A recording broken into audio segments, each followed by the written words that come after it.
নমস্কার বন্ধুরা, তোমরা সব কেমন আছো? আশা করি ভালো আছো। আবার তোমাদের সাথে নতুন একটা ভিডিও নিয়ে চলে এসেছি। দেখো, এবছর শীতের সিজনে তোমাদের সাথে শেয়ার করতে চলে এসেছি পিঠে পুলি নিয়ে। আজকে বানাবো দুধ পুলি রেসিপি। তোমরা দেখতে থাকো কিভাবে আমি তৈরি করি দুধ পুলি রেসিপিটি। আমি একা তৈরি করিনি, আমি করেছি, আমার বর করেছে, আমার শাশুড়ি মা করেছে, তিনজন মিলে আমরা তৈরি করেছি আজকে। দেখো বন্ধুরা, এইভাবে তৈরি এক এক করে দেখতে থাকো। তোমরা চ্যানেলটি সাবস্ক্রাইব করা না থাকলে অবশ্যই সাবস্ক্রাইব করে নেবেন, লাইক করবেন, কমেন্ট করতে ভুলবেন না। 500 গ্রাম মতো চালের গুঁড়ি নিয়েছি, পরিমাণ মতো লবণ দিয়ে দিচ্ছি, আর উষ্ণ গরম জল দিয়ে এটাকে ভালোভাবে মেখে নেব। আস্তে আস্তে মেখে নেব।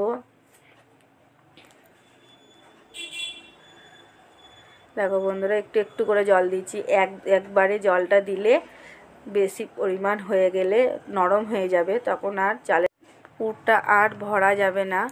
আবার গুঁড়ি দিয়ে ভালো করে নতুন করে মাখতে হবে, তার জন্য অল্প অল্প করে জল দিয়ে মেখে নিচ্ছি।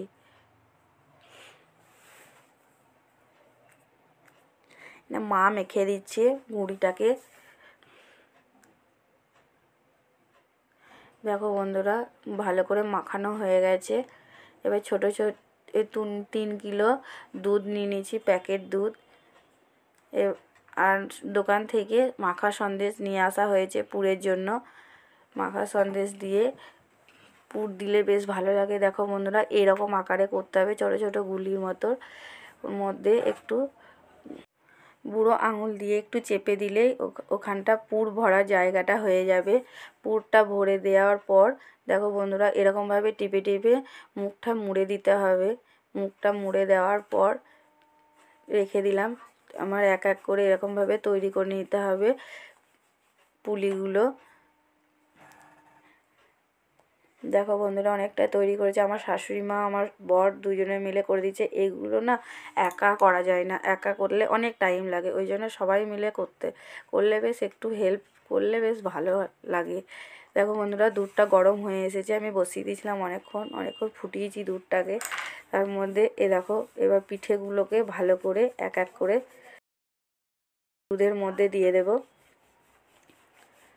দুধের মধ্যে এক এক করে দিয়ে দেবো এরকমভাবে, একটা একটা করে। একসঙ্গে দিলে হবে না, ওই যদি ছেড়ে ভেঙে যেতে পারে, তার জন্য একটা একটা করে দিয়ে দিতে হবে।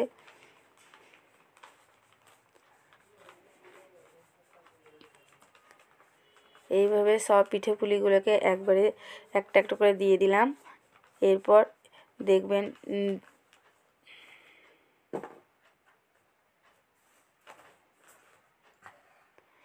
দুধটা যখন ফুটে উঠবে তখন পিঠেগুলো ভেসে উঠলে তখন খেজুর গুড়ের পাটালিটা হাতে করে গুঁড়ো করে দিয়ে দিতে হবে দুধের মধ্যে।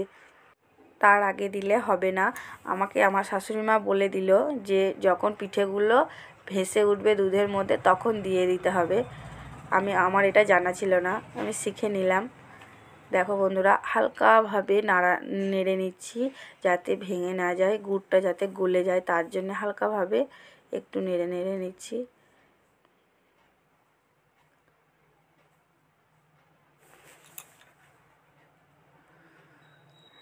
দেখো, এর মধ্যে 5টা এলাচকে গুঁড়ো করে নিতে হবে। শিলের মধ্যে আমি একটু থেঁতো করে নিচ্ছি। আমার তৈরি হয়ে গেছে রেসিপিটি, পিঠে পুলি রেসিপিটি। এইভাবে এলাচ গুঁড়োটা ওপরে ছড়িয়ে দেব, দিয়ে ভালো করে নেড়ে নেব হালকার ওপর দিয়ে। হালকাভাবে নেড়ে নিলে এবার দিয়ে তারপর নামিয়ে নেব। রেসিপিটি ভালো হয়ে থাকলে অবশ্যই বলবেন। আর আপনারা ভালো থাকবেন, সুস্থ থাকবেন। আবার দেখা হবে অন্য কোনো ভিডিওতে। দেখো বন্ধুরা, তৈরি হয়ে গেছে। আমরা সব খেতেও বসে গেছি। আর এটা রাত্রে হয়েছে তো ওই জন্য ছবিটা ভালো আসছে না। টাটা।